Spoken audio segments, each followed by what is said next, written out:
TRS MLA Kaushik Reddy వ్యాఖ్యలపై అసెంబ్లీలో దుమారం రేగుతోంది. చర్యలు తీసుకోవాలంటూ సభ్యులు డిమాండ్ చేస్తూ ఉన్నారు. అసెంబ్లీని లైవ్ లో చూద్దాం. కడియం శ్రీహరి గారి పైన ఏదైతే వివరించారో కౌశిక్ రెడ్డి గారు, దాన్ని తీవ్రంగా ఖండించేది అవసరం ఉంది. అసలు పెద్ద నాయకులు వాళ్ళ పార్టీలో హరీష్ రావు గారు, కేటీఆర్ గారు, వారిద్దరు కంట్రోల్ చేయాలి. ఎందుకంటే ఒక దళిత లెజిస్లేటరు ఎంపీగా ఉండే వారిపైన ఏదైతే ఇలాంటి వ్యాఖ్యలు చేసినారో అసలు వారికి లేదు, దళితులపైన ఏమైనా ప్రేమ లేదు. ఎందుకంటే మనకు తెలుసు, అప్పుడు కేసీఆర్ గారు దళిత ముఖ్యమంత్రి చేస్తానని చెప్పి పక్కకు పెట్టినాడు. తర్వాత చాలామంది దళిత సంఘాలు అరే వర్కింగ్ ప్రెసిడెంట్ అనేది చేయండి టీఆర్ఎస్లో అని చెప్పినప్పుడు లేదు నాకు కొడుకుని చేస్తానని చెప్పి కేటీఆర్ని చేయడం జరిగింది. అంటే దళిత వ్యతిరేకంగా ఎప్పుడు కూడా వారు వివరిస్తున్నారు, ప్రజలు చూస్తున్నారు. డెఫినెట్లీ మీకు తీవ్రమైన పరిణామాలు ఉంటాయి దాంట్లో. ఇంకోటి, రాజేశ్వర రెడ్డి గారు మాట్లాడేటప్పుడు వీరేశం గారి పైన వేరే ఏ పార్టీ అడుగుతున్నారు. తెలుగు రాష్ట్రాలలో 20,000కి పైగా జంటల మాతృత్వ కలను సాకారం చేసిన 49 ఫర్టిలిటీ సెంటర్ ఇప్పుడు మీకోసం అందిస్తోంది ఉచిత డాక్టర్ సంప్రదింపు, ఉచిత అల్ట్రాసౌండ్ స్కాన్. దీంతో పాటు కేవలం 899కే AMH టెస్ట్ మరియు వీర్య పరీక్షలు. 49 అంటే సంతానం, 49 అంటే సంతోషం. వారు మర్చిపోతున్నారు, కేసీఆర్ గారు వేరే పార్టీ కాంగ్రెస్ పార్టీ నుంచి తీసుకొని మంత్రులు చేస్తున్నారు. ఆ సమయం అంతా మర్చిపోయినారు రాజేశ్వర రెడ్డి గారు. సో ఇలాంటి తరుణంలో ఆల్రెడీ నిన్న హరీష్ రావు గారు ఏదైతే రాఘవ కన్స్ట్రక్షన్స్ పైన వ్యాఖ్యలు చేస్తారో, అరే వినండి అయ్యా, మీ గురించి మాట్లాడుతాం, మీ డిమాండ్ గురించి కొద్దిగా వినండి మంచిగా. వాళ్ళకు భయం ఉన్నది. యాక్చువల్లీ అధ్యక్ష, నిన్న వారు డిమాండ్ చేసినప్పుడు ఇమ్మీడియట్లీ ఎంక్వైరీ పెట్టమని చెప్పి మేము అనౌన్స్ చేయడం జరిగింది.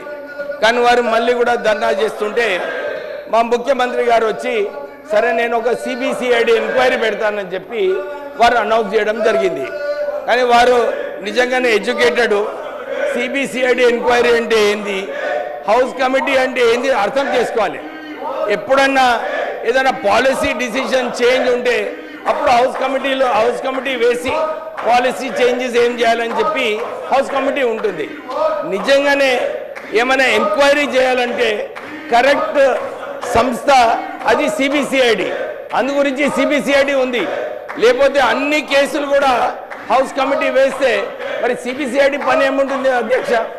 అంతేగాక వారి కేటీఆర్ గారి సొంత చెల్లెలే ఆమెనే డిమాండ్ చేసింది, అరే మా పైన హౌస్ కమిటీ వేయాలని చెప్పి. దాని గురించి ఏం మాట్లాడతలేరు. ప్రొద్దున ముఖ్యమంత్రి గారు హరీష్ రావు గారు 300 ఎకరాలు ఉన్నాయి, హౌస్ కమిటీ వేయాలని చెప్పినప్పుడు కేటీఆర్ గారి ముఖం అయితే చాలా సంతోషంగా కనిపిస్తున్నది. ఎందుకంటే బావ పైన ఏదైతే ఎంక్వైరీ చేస్తున్నారో చాలా మంచి విషయం అని చెప్పి చూడండి నవ్వుతున్నాడు కేటీఆర్ గారు. అంటే వారు చాలా హ్యాపీగా ఉన్నారు. మా బావను ఇరికించినందుకు వారు చాలా హ్యాపీగా ఉన్నారు. నేను ఇంతే చెప్తున్నాను, రాష్ట్ర ప్రభుత్వము నోటీస్ ఇచ్చింది రాఘవ కన్స్ట్రక్షన్స్కి. ఏదేమన్నా కానీ రెవెన్యూ లాస్ కాకుండా రాష్ట్ర ప్రభుత్వం పనిచేస్తుంది. ఈ సంవత్సరము 37% శాండ్ మాఫియా ఏదైతే టీఆర్ఎస్ నాయకులందరూ చేసినారో వాళ్ళందరికీ కూడా భయం ఉంది. ఈ శాండ్ మాఫియాలో మా టీఆర్ఎస్ నాయకులందరూ కూడా బయటికి వస్తుందని చెప్పి వాళ్ళకి భయం ఉంది. వారు CBCID ఎంక్వైరీ వద్దు, మాకు కేవలం హౌస్ కమిటీ ఎందుకు అడుగుతున్నారంటే వారికి తెలుసు, ఆల్రెడీ మా లెజిస్లేటివ్ అసెంబ్లీ అఫేర్స్ మంత్రివర్యులు మా డిప్యూటీ ముఖ్యమంత్రి గారు చెప్పినారు, ఇంతకుముందు వేసిన హౌస్ కమిటీస్ ఇప్పటి వరకు రిపోర్ట్స్ కూడా రాలేదని. ఈ రిపోర్ట్స్ అన్ని కూడా డైవర్ట్ చేయాలి.